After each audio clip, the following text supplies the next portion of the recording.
नमस्कार साथियों, मैं अनिश कुमार शुक्ल एक बार फिर से स्वागत करता हूं आप लोगों का एग्री थिंकर्स के लर्निंग प्लेटफॉर्म पर। दोस्तों, बीएससी एग्रीकल्चर में एक कोर्स होता है introductory agro meteorology and climate change, यानी परिचयात्मक कृषि मौसम विज्ञान एवं जलवायु परिवर्तन। उसका आज हम सेकेंड टॉपिक देखने वाले हैं। सेकेंड यूनिट जो है वो आज हम डिस्कस करेंगे। सेकेंड यूनिट है आपका अर्थ एटमॉस्फेयर, यानी पृथ्वी का वायुमंडल। और इस यूनिट में आपके देखिए कौन कौन से टॉपिक हैं जो हम पूरा डिस्कस करेंगे। इसमें आपका है its composition, extent and structure, atmospheric weather variables, atmospheric pressure, its variation with height. इतना हम टॉपिक इस यूनिट में डिस्कस करेंगे, ठीक है। जैसा कि आपको पता है कि इसमें आपका introductory agro metrology and climate change में 10 यूनिट है, जो हमारा दूसरा यूनिट मैंने स्टार्ट किया। पहला यूनिट हमारे चैनल पर आ चुका है, जो है meteorology, meaning and scope of agriculture, meteorology, climate and weather. चलिए देखते हैं दूसरा आपका जो टॉपिक है। देखिए पहले देखिए जो यहां पर वायुमंडल क्या होता है। Atmosphere, physical mixture of gases which surrounds the earth from all side, यानी गैसों का एक ऐसा भौतिक मिश्रण, ठीक है, जो पृथ्वी को चारों तरफ से घेरे हुए है, उसको कहते हैं एटमॉस्फियर। वही यहां पर लिखा हुआ है, ये मेरा नोट्स में, गैसों का ऐसा मिश्रण जो पृथ्वी को चारों ओर से घेरे हुए है, उसी को कहते हैं एटमॉस्फेयर, ठीक है। अब देखिए यहाँ पे हम इसका कॉम्पोजिशन देखते हैं। तो देखिए एटमॉस्फेयर में, ये तो लगभग सभी को पता होगा, 78% नाइट्रोजन, 21% ऑक्सीजन और 1% में अन्य गैसें होती हैं, ठीक है। वो भी हम आपको टेबुलर फॉर्म में दे देंगे कौन कौन सी अन्य गैसें होती हैं। यहाँ पे कॉम्पोजिशन हो गया। एक्सटेंट देखिए, यानी उसका विस्तार। तो the decreases of air density with altitude is so rapid that help for the atmosphere lies with in 5.5 kilometre and about 75% lies with in 11 kilometre. ये हो सकता है आप लोगों को समझ में ना आया हो। देखिए मैंने हिंदी इंग्लिश में दोनों में नोट्स तैयार करता था। यहाँ पर देखिए हिंदी में, ऊंचाई के साथ वायु घनत्व में कमी इतनी तेजी से होती है, इसका मतलब है कि आप हाइट बढ़ेगी तो उसके साथ जो डेंसिटी होगी, एयर डेंसिटी, उसमें इतनी तेजी के साथ वो बढ़ता है कि जो वायुमंडल है उसका आधा हिस्सा, मतलब लगभग 5.5 किलोमीटर के भीतर और लगभग 75% 11 किलोमीटर के भीतर होता है, ठीक है।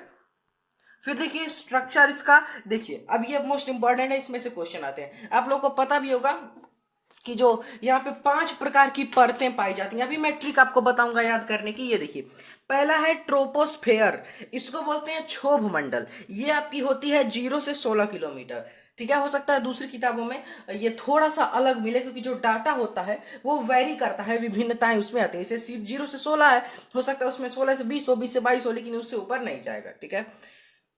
दूसरा है आपका स्ट्राटोस्फेयर, ठीक है, जिसको बोलते हैं समताप मंडल, और इसकी ऊंचाई होती है 16 से 50 किलोमीटर। देखिए जहां से पहला अंत होगा दूसरा शुरू होगा, दूसरा अंत होगा तीसरा शुरू होगा, जैसे 0 से 16 फिर 16 से 50, ट्रोपोस्फेयर हो गया, स्ट्रेटोस्फेयर हो गया। अब देखिए उसके बाद से आपको यहाँ थोड़ा सा मैं ये जगह नहीं मिला था, तीसरे नंबर पे आपको ये देखना है, क्या है, मीजोस्फेयर, इसको बोलते हैं मध्य मंडल। ये होता है 50 से 60 किलोमीटर। अब उसके बाद से चौथा है आपका आयनोस्फेयर, और याद रखिए इसी को बोलते हैं थर्मोस्फेयर, और हिंदी में इसको बोलते हैं अयन मंडल। ये 80 से 640 किलोमीटर तक पाया जाता है। और लास्ट आपका पांचवा जो परत है एक्जोस्फेयर, जिसको वायुमंडल बोलते हैं, ये आपका 640 किलोमीटर से ऊपर, देखिए हजारों किलोमीटर तक जो है एक्जोस्फेयर आपका, यानी बोल सकते हैं नॉर्मली कि 640 किलोमीटर से ऊपर पाया जाता है। ये 5 आपके स्फेयर हैं, ट्रोपोस्फेयर और स्ट्रेटोस्फेयर, मीजोस्फेयर, आयोनोस्फेयर, एक्सोस्फेयर। क्षोभ मंडल, समताप मंडल, मध्य मंडल, अयन मंडल, वायुमंडल। कैसे इसको याद रखेंगे, देखिए इसको आप याद रखेंगे 0 से 16, 16 से 50 और 50 से 60, 50 से 60 नहीं है, ये देखिए यहाँ पर 50 से 80 होगा, 50 से 80, 80 से 640, 640 से ऊपर। अब देखिए इसको कैसे नाम याद रखेंगे, तो आपको एक ट्रिक याद करनी है, टीएसएम। देखिए ट्रोपोस्फेयर, स्ट्रेटोस्फेयर, मीजोस्फेयर, ठीक है। टीएसएम आई ई, यानी टीएसएम आई, आपको एक ट्रिक याद रखनी है। टी से हो जाएगा ट्रोपोस्फेयर, ये क्रम से है, देखिएगा आप लोग एकदम सीरियल से है।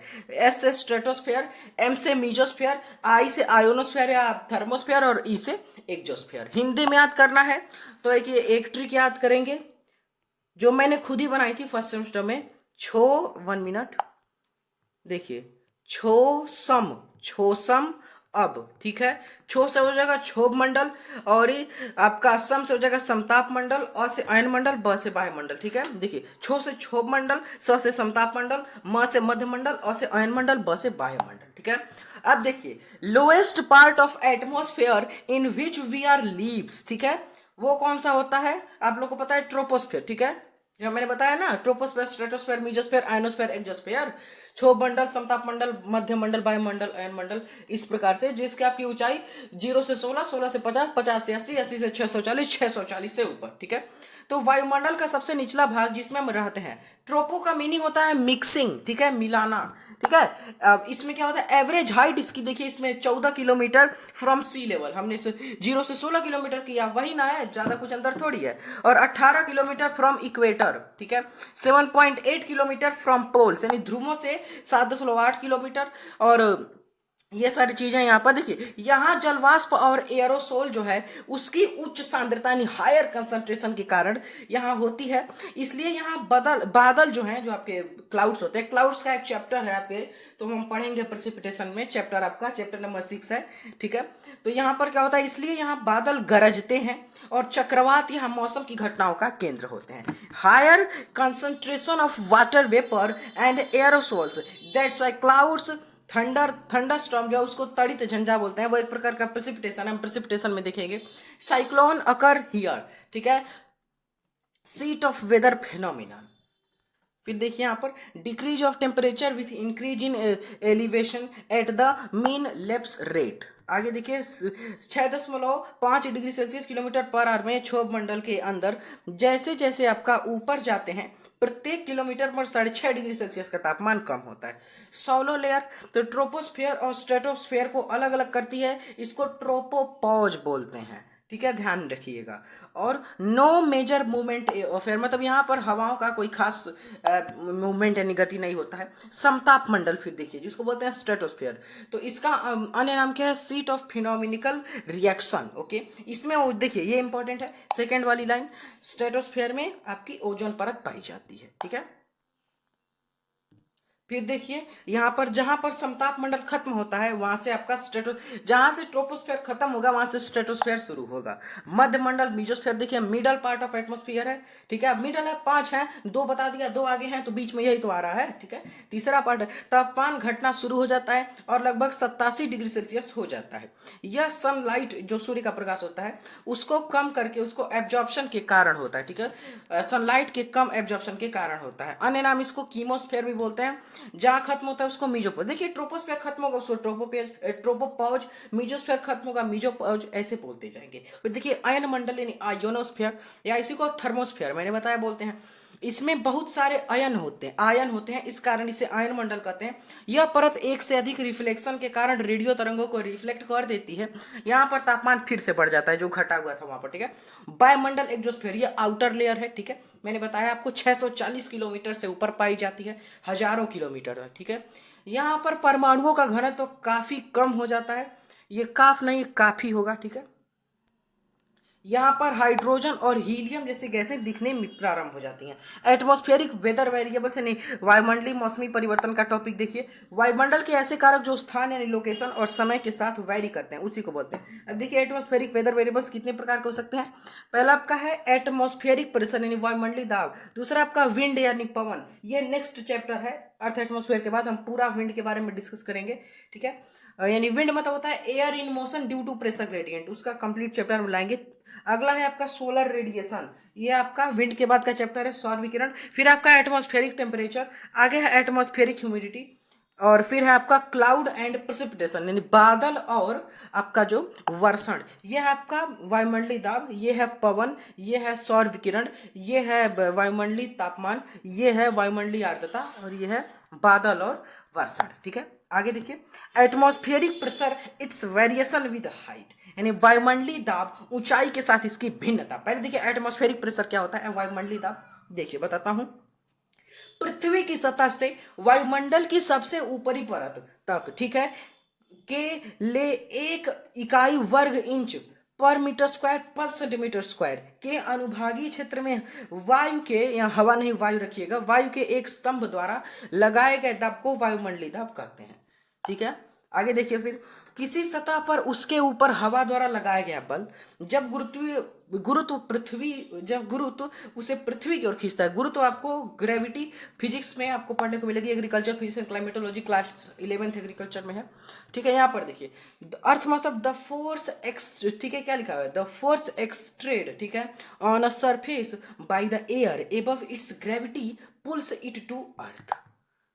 फिर यहाँ पर देखिए मानक वायुमंडलीय दाब स्टैंडर्ड एटमॉस्फेरिक प्रेशर क्या होता है, 15 डिग्री सेल्सियस और 45 डिग्री अक्षांश पर के तापमान पर मानक सामान्य दाब 10/13, यहाँ 10⁻13 है, 10/13 बार पर 29.2 इंच पर 760 mmHg से कम होता है। प्रेशर यानी दाब क्या होता है, देखिए प्रेशर इक्वल टू होता है फोर्स अपॉन एरिया, यानी बल बटे क्षेत्रफल, यही होता है दाब। वायुमंडलीय दाब की माप जो है बैरोमीटर से, जो एटमॉस्फेरिक प्रेशर है उसको बैरोमीटर में हम मेजर करते हैं, इसमें मापते हैं, ध्यान में रखिएगा, पूछा जाता है। दाब की इकाई जो है वो यूनिट ऑफ प्रेशर, तो ये आपकी पास्कल, ये आपको फिजिक्स में पढ़ी होगी, प्रेशर की जो यूनिट है वो पास्कल है। ठीक है, वेरिएशन विद हाइट, ऊंचाई के साथ भिन्नता, इसमें क्या होता है देखिए, वायु दाब वायु के घनत्व यानी डेंसिटी और द्रव्यमान यानी मास पर निर्भर करता है। वायु का घनत्व उसके तापमान संगठन यानी कॉम्पोजिशन और गुरुत्व यानी ग्रेविटी के बल पर निर्भर करता है। अधिक ऊंचाई पर वायु दाब कम हो जाता है क्योंकि वायु स्तंभ की ओर जो है कम हो जाती है, जिससे वायु में रैखिक कमी आती है। ये कंप्लीट आपका सिलेबस हो गया, चैप्टर हो गया यहाँ पर आपका एटमॉस्फेरिक प्रेशर का। अगर ये देखिए मेरा नोट्स है फर्स्ट सेमेस्टर का बीएससी का, अगर पीडीएफ चाहिए आपको तो हमारे टेलीग्राम चैनल को ज्वाइन कीजिए, लिंक मिल जाएगी डिस्क्रिप्शन सेक्शन में, वहाँ मैं पीडीएफ आज यहाँ पर अपलोड करूँगा, वहाँ से आप डाउनलोड करके अपने नोट्स बना सकते हैं, पढ़ सकते हैं। जुड़े रहें एग्री थिंकर्स के साथ। Thanks for watching, have a nice day.